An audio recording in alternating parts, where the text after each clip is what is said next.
여기 보면은 초중도체 섹터들 있고요. 거래량을 압도적으로 터뜨리면서 윗꼬리의 크기가 몸통의 2배 만들어냈어요.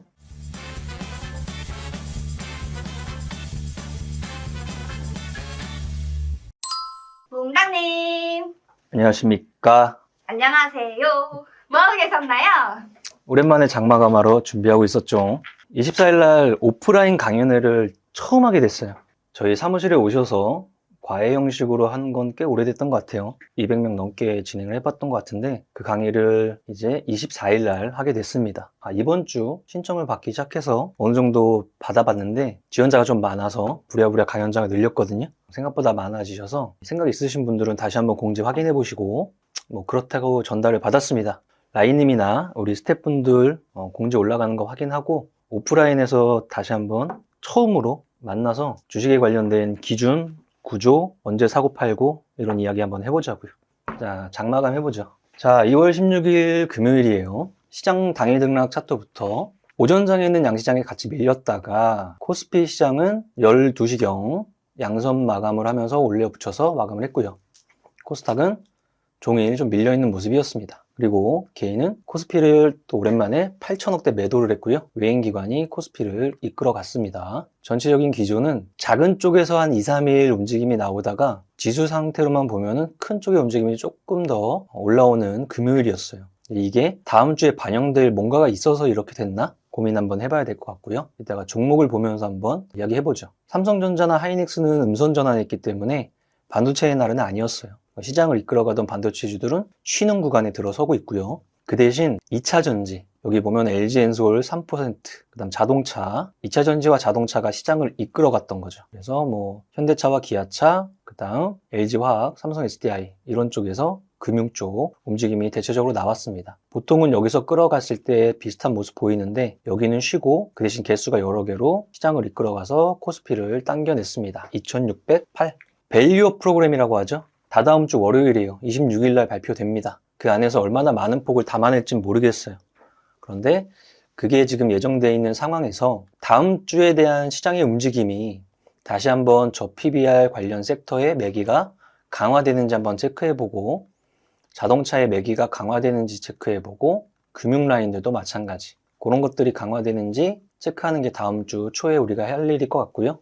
그 대신 거기에 매기가 만약에 들어간다면 반도체는 조금 더 쉬워질 수 있어요. 그럴 때는 우리가 뭘 하나 조심해야 되냐면 떨어지는 칼날을 잡지 말고 V자의 왼쪽을 잡지 말고 변화가 생겼을 시 포지셔닝을 취한다. 가령 매매를 진짜 많이 하시는 분들, 최근 들어서 한미반도체가 역사적 신고가를 뚫는 큰 양선, HPSP가 역사적 신고가를 뚫는 큰 양선, 이런 움직임을 보여줬었어요. 그럼 거기서 기준점이 잡혔고 내려가는 왼쪽을 버리고 오른쪽이 생성되고 그 다음에 물량을 더 실어줄 준비는 고점이 다시 돌파될 때 이런 러프한 전략 하나를 띄고 다음 주를 맞이해 보면 될 것 같아요. 코스닥 시장은 시가총액 상위주 정도는 빨갛게 물이 들었고요. 여기 보면 HPSP가 오늘 7% 마감, 엔키맨 같은 것도 7%, 신성, 델타테크, 초전도체도 오늘 오후장 들어가지고 윗골이 발생했어요. 개별에서 다시 한번 좀 덩치가 있는 쪽으로 자금 이동이 일어나는지 한번 체크해보자. 그 정도 될 것 같고요. 1.34%에 2648 마감했고요. 전체적인 움직임은 방향성은 달라진 게 없습니다. 언제 여기를 뚫어낼 수 있느냐의 게임일 것 같고요. 다우존스 방향성 달라진 거 없습니다. CPI 한번 생각보다 튀게 나오면서 조정 나왔었는데 이틀 만에 돌려 세웠어요.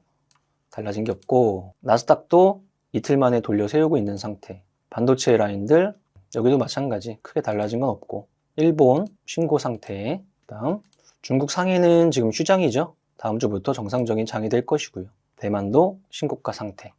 그래서 글로벌 대비 우리나라가 비교해봐도 아직 달라진 거 없습니다.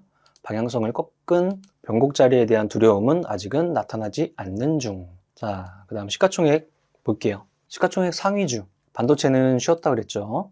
그 다음 엔솔이 오랜만에 3%의 상승을 했고 이 정도 기울기가 이제 조금씩 나타내 준다면 1차, 2차 단계별로 계산해 보면 돼요.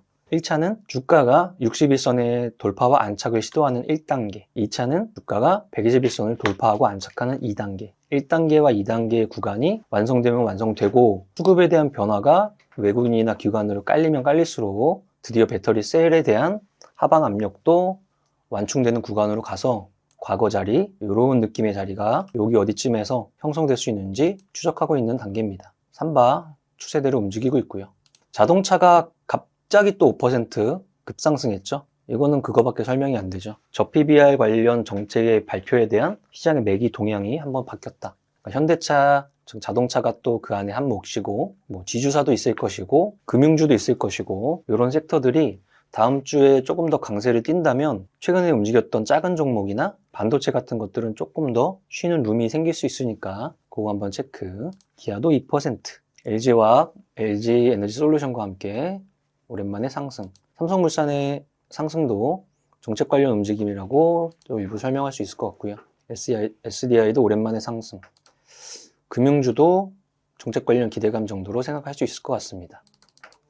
정렬해 보면 코스피 200 중에서 가장 많이 오른 게 TCC 스틸, 니켈 도금 강판, 그러니까 2차 전지 쪽 부품 사업 하는 쪽이에요. 증설은 계속 들어가고 있는 상태였고 오랫동안 횡보하면서 주가를 움직이지 않다가 거래가 터졌어요. 그러면 어정쩡한 자리에서 접근보다 단계별로 돌파 시마다 확인하고 접근하는 게 나을 것 같아요. 유초화학도 파우치 2차 전지 쪽 소재 사업 때문에 움직임. 대한유화나 금호석유는 경영권 분쟁 플러스 기업 밸류 프로그램 같은 것들 PBR 관련 섹터에 접목이 들어가서 조금 더 올랐던 것 같고, 대한유화도 마찬가지. 그런 움직임이었습니다. 많이 떨어졌던 것들은 엔터 쪽, 그 다음 우주항공 쪽, 그 정도로 보이네요. 자, 그 다음 삼성전자보다 거래대금 뭐가 많이 터졌습니까? 오늘은 삼성전자만큼 터진 건 없었습니다. 서남이 두 번째인데 거래량을 압도적으로 터트리면서 윗꼬리의 크기가 몸통의 2배 단계 꼭지를 만들어냈어요. SP소프트 스펙합병 신규 상장주예요. 최대 주주는 KINX고 가비아 그룹 준 거죠. 가비아, KINX, SP소프트. 만약에 첫날에 접근을 하신 분들은 올라가면 올라갈수록 가끔 쓰는 표현이죠. 꽃감 빼먹듯이 쏙쏙 퍼센트를 줄여 나가시면 됩니다. 현대차 5%. 차트의 모습이 강하네요. 하이닉스 좀 더 쉬고, 덕성도 초전도체 윗꼬리 길게 거래량 터트리면서 나왔으니까 우리가 이제 좀 매도 신호 중에 강한 신호로 이야기하는 장대 음봉의 거래량 터진 거라든지 윗꼬리 길게 달고 거래량 터진 거라든지 그런 모습이 출현했습니다. 그 정도고요. 탑30 보겠습니다. 우리산업홀딩스 오랜만에 자동차 부품주고요. 흑자 전환한다고 하면서 개별 등락했습니다. 하지만 역배열 상태에서 움직인 거니까 우리가 쉽사리 접근하기 힘들었을 것 같고요. 신규 상장주 케어랩스, 어저께인가 그저께 정부에서 우리 의사들 충원하기 위해서 지금 어느 정도 강행 의지를 보여주고 있어요. 그랬을 때 정보 분석반에서 뭐라고 했을까요? 당연히 비대면 진료로 밀어붙일 수밖에 없다. 그래서 그게 오늘 나왔습니다. 케어랩스나 인성정보, 솔고바이오, 유비케어, 그다음 비트컴퓨터 다 그런 애들입니다. 얘네가 다 비대면 진료에 대한 확대에 그런 것 때문에 반대급부에 쏠려 들어간 거죠. 근데 정책에 관련된 소식 아니면 파업에 관련된 소식 같은 것 때문에 지저분하게 움직일 확률이 높아요. 그 다음은 뭐가 있을까요? 이렌시스. 에브리봇의 바통을 이어받으면서 이렌시스가 추세를 좀 더 유지해주고 있고, 이런 식으로 순환매가 돌아나가는 거죠. 작은 로봇 관련 섹터에서. 그 다음은 신도리코. 와, 여기 신도리코가 탑30에 드는 거는 1년에 한 번 있을까 말까 한 일인데 아주 전형적인 소외주고 자산주고 저PBR 주식이에요. 그런 애가 지금 이런 식으로 매기가 돌고 있다는 건 딱 그 정책 발표된 시점부터 자극받기 시작해서 오늘 이제 몸집을 드러낸 거죠. 재미난 종목이네요. 한글과 컴퓨터는 당연히 AI 소식 때문에 움직였을 것이고, 그 다음은 뭐가 있을까요? 다 고만고만한 몸집들입니다. 큰 종목들이 눈에 확확 띄진 않아요. 대한유화나 금호석유 이쪽도 그런 정책 관련 움직임이 없다면 이렇게 뜰 수 있는 섹터들이 아니라서, 여기는 경영권 분쟁, 그리고 여기는 경영권 분쟁 플러스 저PBR 정책 관련, 그 정도로 생각해 볼 수 있을 것 같아요. TNL도 오랜만에 보고 있고요. 2060 동그라미, 한 달 안에 60120 동그라미, 양선 거래량 터진 자리 묶음으로 두고 중간값이면 추세 전환의 시도는 굉장히 잘 보여주고 있는 상태. 블루엠텍도 신규 상장 중인데 비대면 진료 관련주로 부각받으면서 일부 상승.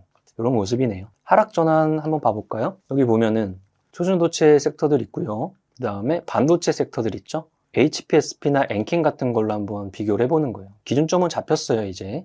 그런데 음봉이 오늘 7%로 떨어졌어요. 다음 주의 움직임에 따라서 추가적인 움직임이 나올 수 있어요. 그래서 왼쪽 편에서 돌아 나가는 걸 다 확인하고 다시 접근하세요. 그냥 돌겠지이란 개념은 언젠가는 그 개념 하나 때문에 큰 코 다칠 날이 오니까 항상 확인하고 접근하세요. 엔캠도 마찬가지고요.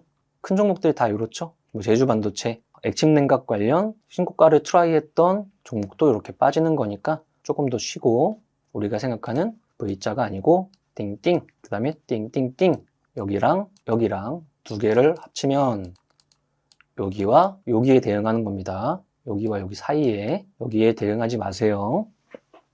이 정도 정리해 보면 될 것 같아요. 정리.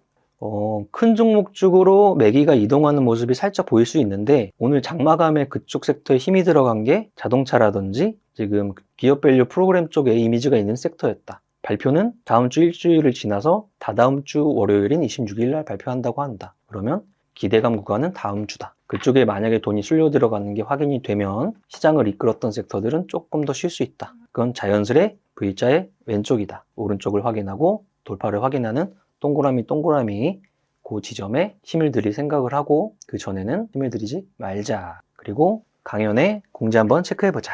오프라인에서 많은 분들 만나 뵀으면 좋겠습니다. 오늘 장마감 이 정도 하면 될까요? 네. 오케이. 노래 부르고 마감하겠습니다. 하나, 둘, 셋, 넷.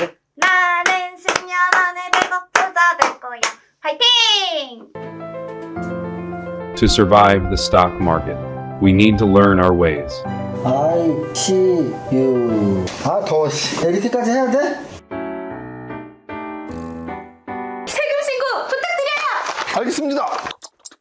세무사는 거들 뿐. 세금 신고 완료. 마구! 마십! 성공했어! 아, 죽을 뻔했네. 아, 나 보험가입 돼 있지? 보험가입은 밸런스 에셋에서. Don't think! Just do! 지금 가입하라고! 유튜브 멤버십 가입했어? 아니요?